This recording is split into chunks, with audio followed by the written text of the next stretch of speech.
Stories that matter to you because you matter. Fox 6 News at 10 starts right now. Now at 10. We could bring the kind of joy to hundreds of millions of people. After nearly 150 years, the Ringling Brothers Circus takes its final bow. A large part of the circus's legacy embedded right here in Wisconsin. Plus, drugs, stolen guns, all found in a stolen car in the Mayfair Mall parking lot. Now, 3 Milwaukee men facing charges. There's 2 stolen vehicles parked at Mayfair, leading police in Tosa to nearly 30 grams of the potent drug fentanyl. And that's not all. No, they also found several stolen guns, and 3 Milwaukee men, they're now in police custody. Madeline Anderson joins us live outside of Mayfair Mall with more on this alarming discovery. Wauwatosa police say that there's nothing to indicate that criminal activity is increasing here at the mall. Instead, they say that this guns and drug bust all comes down to good police work. Amid the bustle of weekend shoppers at Mayfair Mall, a Wauwatosa police officer's intuition pays off. Officers sometimes have a sixth sense that something isn't right with a particular individual or vehicle. Lieutenant Brian Zalewski says the officer spotted a white Dodge Caravan in the parking lot on May 7th. The plate showed it was reported stolen by Milwaukee police. When the driver returned to the van, Zalewski says police discovered a stolen pistol, 24 grams of heroin, and 29 grams of fentanyl. Just a very small, minute amount of fentanyl is enough to kill a human. That's very concerning. The following day, Zalewski says the same officer encountered another stolen vehicle, again at Mayfair Mall. There's 2 people that fled on foot in that case. Both were taken into custody and arrested. 2 guns were recovered. 30-plus grams of heroin were recovered in that case. Amari Hampton has been charged in the first incident. Cornell Jenkins and Maurice Gaillard face charges in the second. Surveillance video from inside the mall indicates no drug deals went down on either day. Rather, Zalewski says the suspects were likely at the mall to do what everyone else comes here to do, but couldn't fool a vigilant officer. It's one of the busiest places that people visit in Milwaukee County. So you see a high volume of traffic there. These types of things are going to occur. And the fact that 2 days in a row our officer was out there proactively patrolling and looking for these types of things indicates what a good job the police do proactively to take these people off the streets. And police say that these 2 incidents are not connected. Now, I did reach out to Mayfair Mall this afternoon, but have not yet heard back. Wauwatosa police say they do work closely with mall security to ensure that this area remains safe. Reporting live in Wauwatosa, Madeline Anderson, Fox 6 News. Well, after a very cool and rainy day, storms are back in the forecast to start our weekend. We just can't shake them, can we? I know. Weather expert Stephanie Barakello is in the Weather Center with a look ahead. Steph? Thankfully, it's just the first half of the weekend, then we get a little bit better by Sunday. But yes, I know the feeling. It seems like it's been raining on and off for the past couple of weeks. We saw a little bit today, and yes, more is on the way tomorrow. And our system at this point is just off towards the southwest of us. The good news, though, is what you're seeing in Illinois is actually going to pass off towards the southeast of us. So we're more so watching what's further off towards the west, and this likely isn't going to impact southeastern Wisconsin until tomorrow morning. So the rest of the night is still looking dry. In fact, we saw partly clear sky over the past couple of hours. Now clouds continue to move across the border back into southeastern Wisconsin, but as they do so, they're warming us back up. We're up to 46 degrees in Milwaukee, 45 in Waukesha, a pair of 43s for Juneau, as well as Watertown up towards the north. Fond du Lac, one of our warmest spots, at 47 degrees. Now going forward the rest of the evening, we will likely see climbing temperatures just a few more degrees. So rather than falling thanks to the cloud cover, we'll begin to warm up. Like I mentioned, it's not until likely after about 8 o'clock tomorrow morning that we start to see some of those showers moving into the area, but they will last throughout the rest of your Saturday. We'll talk more about your full weekend forecast, including the latest Sky Vision. That's coming up. Back to you. Very good. And you can track the weather anytime with the Fox 6 Storm Center app. It's free. We got it for Apple and Android. New tonight, a retired federal police officer from West Allis is charged with shooting an Amtrak conductor. An Amtrak conductor. Prosecutors say that man was acting rather strange before he pulled out that gun earlier this week in Naperville, Illinois. Ben Handelman spoke with the victim's wife tonight. Ben joins us now live from the newsroom. Stephanie, 79-year-old Edward Klein is charged with attempted homicide and aggravated battery after Tuesday's shooting. Tonight, I spoke with the victim's wife and his doctors who say the Amtrak employee is not out of the woods yet. 79-year-old Edward Klein of West Dallas makes his first appearance in an Illinois courtroom, now charged with shooting an Amtrak train conductor Tuesday. Prosecutors say Amtrak officials noticed Klein was acting strange after ditching plans to visit a friend in Las Vegas and turned around, headed back to Chicago. Train officials had arranged for someone to pick him up when authorities say Klein was stopped from deboarding in Naperville, Illinois. Officials say a furious Klein pulled out a gun, fired a single shot out the window, striking 45-year-old conductor Michael Case in the abdomen. Investigators say Klein later explained, "I built up all this anger and I blew him away." You never think your husband's going to go to work and be shot. Case's wife, Sarah, was at home when she received the news over the phone. She handed the phone to him, and he just said to me, "I love you, I love you, I love you." And that's the last I actually have heard his voice or was able to talk to him. Her husband has been in a medically induced coma since. Doctors say Case remains in critical condition. At Klein's Assisted Living Center in West Dallas, this really came as a surprise. Officials say the suspect is an independent resident who is not required to let anyone know when he leaves. Why he allegedly became so violent on the trip is still unknown. And it's real. And I don't want it to be real. I don't wish this on anyone. Now, doctors tell me Klein has made little progress, but is not yet breathing on his own and remains in a medically induced coma. Klein's bond was set at $1.5 million. He's due back in court next month. Live in the newsroom, Ben Handelman, Fox 6 News. A Milwaukee man sentenced to 39 years behind bars in connection with a hit-and-run crash that killed 3 women. This happened, remember, back in October of last year near 2nd and Clybourne. Police say Jason Runhawa ran a red light and crashed into an Uber.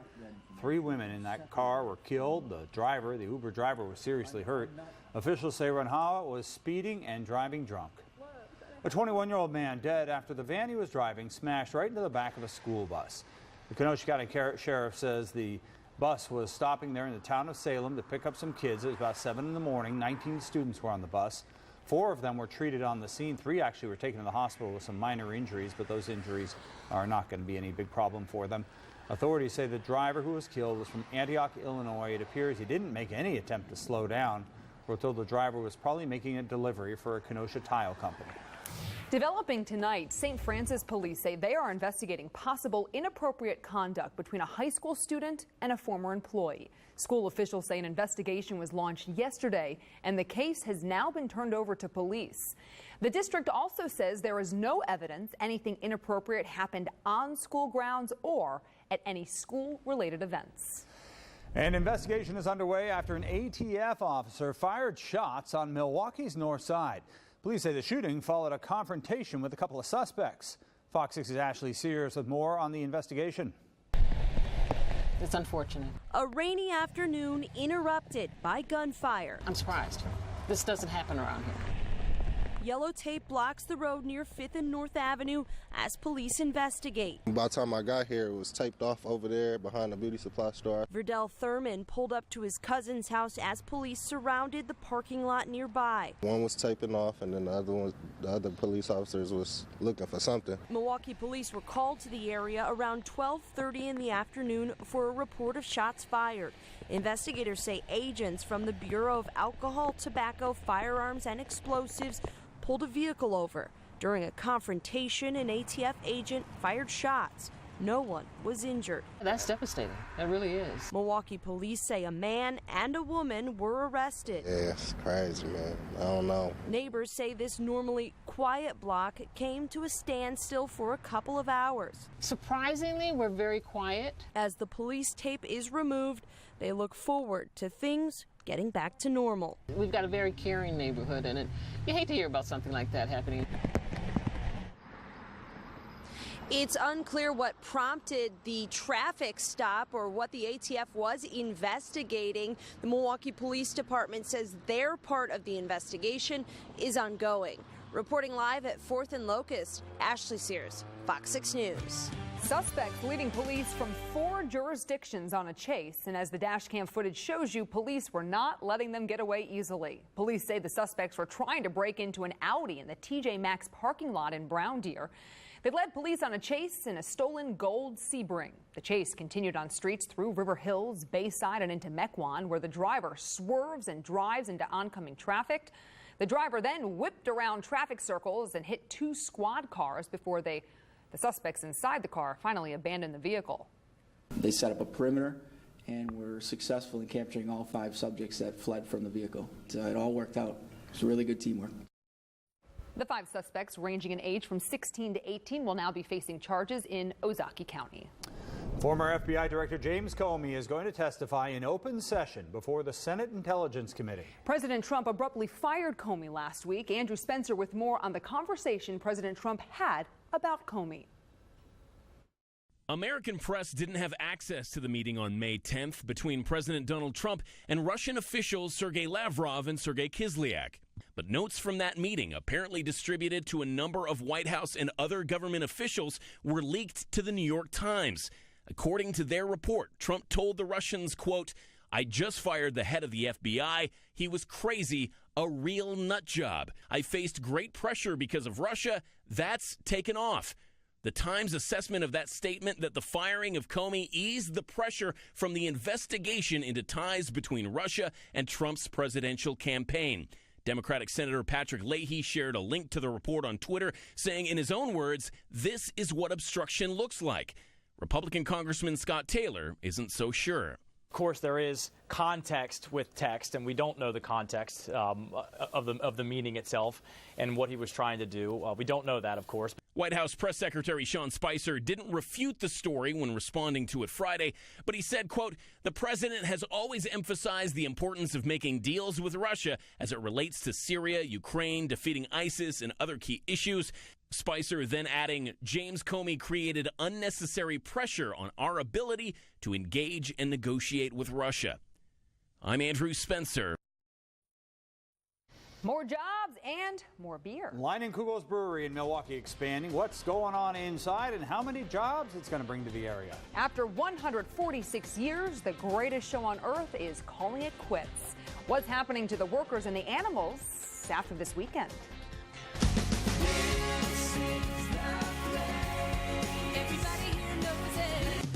Fox 6 News at 10 continues with Brad Hicks, Stephanie Grady, meteorologist Stephanie Barkello, and Brendan Cruz, sports. Fox 6 News, because you matter. A big day for Leinenkugel's, the brewer breaking ground on an expansion of its 10th Street Brewery right near downtown Milwaukee. Governor Scott Walker and Mayor Tom Barrett were both there for today's ceremony. MillerCoors recently purchased land to build a 119,000 square foot packaging and warehouse facility. The expansion will actually bring 65 new jobs to the area. This is a win-win situation. And I realize that this is probably not the time to be thinking about Leinenkugel's seasonal beer, but that time will come. It may be just one day, but the time will come. And please, at that point, make sure you remember that it was brewed right here. Of course, Mayor Barrett kind of sticking it to the weather today. We're told the expanded facility will also brew several other MillerCoors brands beyond Leinenkugel. Drivers heading out for the Memorial Day weekend are going to have a new way to navigate the Zoo interchange. A couple of ramps and a bridge opening up next week. The ramp from 94 East to 41 North, that's going to open on Wednesday. And then on Thursday, the ramp from 41 South to 94 East will be opening, as well as the Wisconsin Avenue Bridge. About 55,000 vehicles expected to use those stretches every single day. Good stuff. Well, the spotlight goes out in the center ring. It is your last chance to see the Ringling Brothers in Barnum and Bailey Circus. It is the greatest show on earth. Got its start right here in Wisconsin, in Baraboo. In fact, it is closing up shop this weekend with the final performance in the suburbs of New York City. Welcome! The greatest show on earth, taking its last bow. The Ringling Brothers and Barnum and Bailey Circus is coming to an end this weekend. One of its traveling circuses performed for the last time earlier this month, and its other unit is closing after its final show in New York on Sunday. It's sad that it ends, and it's all the wonderful people that make up the greatest show on earth. But on the other side of it, you know, we have to be very happy that for 146 years we could bring the kind of joy to hundreds of millions of people. The show stopped using elephants last year amid criticism from animal rights activists. But other creatures remain part of the act, including tigers, which will be sent to a special center for their care. There is nothing like the circus. When you're children, when you're adults, you can be any age, and you just love it. Ringling is the last circus to travel by train, which features a nursery and school for the children and workers. Many of them are looking to keep performing, some overseas, but others are not so sure what they're going to do. As a clown, you know, you can't be really sad and sensitive. You have to always give full of your energy, your happiness to the floor. And sometimes it's been really difficult because the audience is asking us, like, how you feeling, how you guys feeling, what you gonna do? And that's the moment when it keeps hitting you. It's like, gosh, actually we are closing. Where does a clown find a job, you ask? I don't know. The final Ringling Brothers and Barnum Bailey Circus is going to be broadcast live on Facebook for the whole world to see. That actually might be kind of fun to see the last one. Yeah, and of course, for a lot of people, it brings back childhood memories, seeing them with their parents and stuff when they were young kids. Good stuff. All right, the weather is here, the weekend's here, and the two are not necessarily cooperating with each other. Yeah, definitely not as nice as last weekend, to say the very least. It's going to be a little bit warmer than today. Okay. Tomorrow we're talking 50s, 60s by Sunday. But yes, battling the chance for some showers and thunderstorms. Right. So that is what we'll focus on. Starting things off, though, with a live picture downtown, 46 degrees. We did have a period of partly cloudy skies over the past couple of hours, but now that you see that temperature rising, that indicates that the cloud cover is moving back in. Wind, this is a positive note here, that wind down to 10 miles per hour out of the northeast. So still a lake breeze, but still managing to warm up now that that sun has set. 40s for pretty much everyone across southeastern Wisconsin. It's 43 in Juneau, 43 also in Watertown, 45 in Waukesha, 43 again in West Bend. The hot number 45 for those of you this evening in Port Washington. Satellite and radar, there you go. There's those clouds making their way into our southern communities, anywhere from Jefferson, Waukesha, Milwaukee County southward. Still may be able to get a peek of the moon if you're up towards the north, Fond du Lac, as well as Sheboygan counties. So those clouds, thanks to a storm system that we've been talking about all night long, still positioned off towards the southwest of us, but that is moving our way, and that'll be our source for showers and thunderstorms, potentially some thunderstorms off and on throughout the day tomorrow. And it does all start by tomorrow morning, likely after about 8 o'clock. So just to put this in motion for you here, you'll notice those showers get a little bit closer again after about 8, 9 o'clock. Likely going to be fairly steady through the midday and then potentially become more scattered throughout the afternoon. So that's kind of a nice change, I'll say, from earlier shows. And then this system, you'll notice throughout Sunday, continues to push off towards the north. So we'll hang on to the cloud cover. But despite the fact that we'll see just a few lingering morning showers, the rest of your Sunday is looking to be dry, just mostly cloudy. So a split forecast, to say the very least. Temperatures tomorrow, though, at least will be warmer than today. Upper 50s away from the lake, right around 55 for the Milwaukee area. Showers likely, chance for a few embedded thunderstorms. And yes, it is still going to be another windy day, 10 to 20 mile per hour wind speeds. And notice Sunday, same story, but that wind direction will be out of the southwest to get things started. So we'll see those temperatures rising into the low 60s, just a slight chance for a few morning showers, and then we'll dry out throughout the rest of the afternoon. Let's check out Sky Vision Plus right now. We'll look at tomorrow's weather today. You'll notice throughout the next couple of hours, those of you who are clear off towards the north, you'll eventually see more clouds moving in. And then by tomorrow morning after about 8 o'clock, few showers, and then by the midday becoming a bit more steady and more widespread. And keep in mind, this rain could be heavy at times, moderate to heavy at times. You'll notice Sky Vision keeps it pretty scattered, though, throughout your afternoon and evening, so that could certainly be a plus to the forecast. But then more rain expected Saturday night into early Sunday morning. Again, could be heavy at times, could hear a few rumbles of thunder. I'd say after about 8 o'clock Sunday morning will dry out. Maybe a few peaks of sunshine, but clouds will likely linger. So do still expect a mostly cloudy Sunday in store.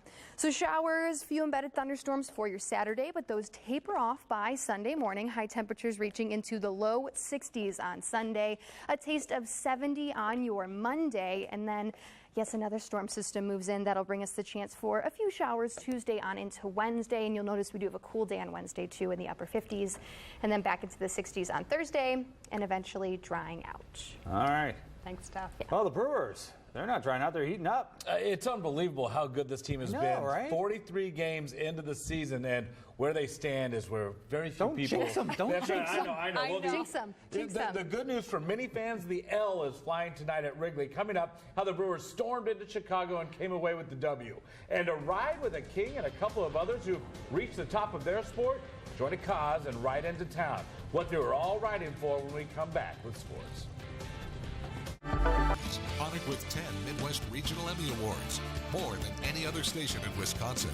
The stories that matter to you matter to us too. Fox 6 News, because you matter. The rebuilding process for the Brewers is officially 43 games into its second season. However, they started game 43 of the season in first place in their division, 2 games ahead of the Cubs, the heavy favorite to win the National League pennant again.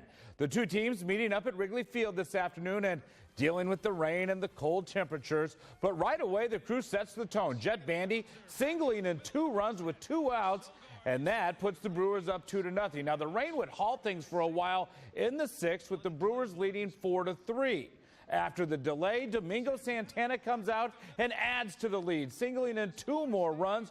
The Brewers' lead grows to 6-3 after 6, and they go on to win by the same score, making it 4 straight wins.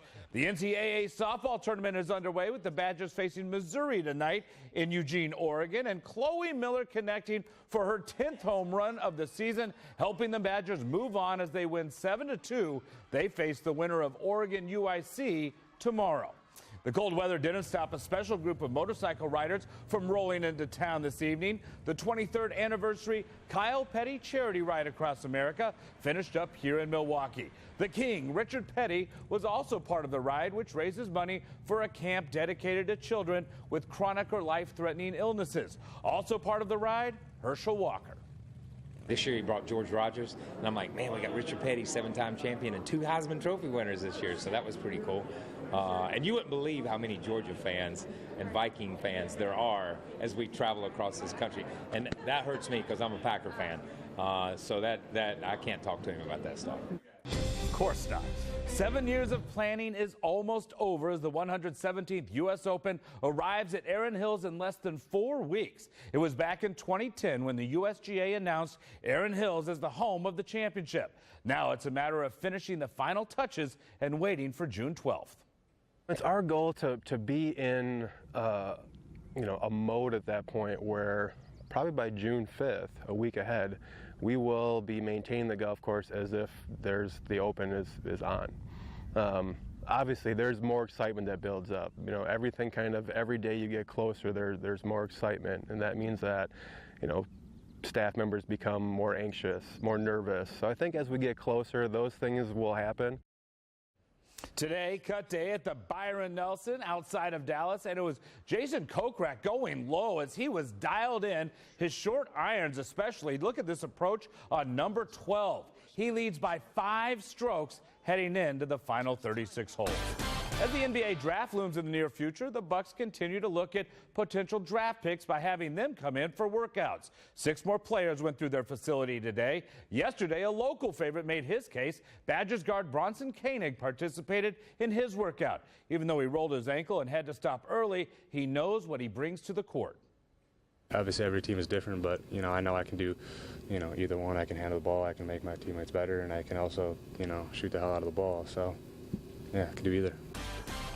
The Packers get some business done today by signing second-round pick safety Josh Jones. Meanwhile, quarterback Aaron Rodgers helped some students in Iowa avoid a final exam by retweeting Peyton Meyer's tweet asking Rodgers to get out of that exam in sports literature. The class didn't have to take the test because they made a deal with their teacher. If Rodgers did retweet it, the Aaron Rodgers fan, meaning the teacher, would make their day by not making them take the test. And sure enough, they did not have a final. Good for them. That's it for sports. More after this. All right. Well, thanks for joining us here for Fox 6 News at 10. Hope you have a great weekend, even though the weather is not going to be that great. Safro Toyota is now Toyota of Brookfield. New name, same great people, same great service. Come see what all the talk's about. It's about over 1,000 new and used vehicles. It's about 0% interest. Or $2,500 cash back. And incredible lease deals on RAV4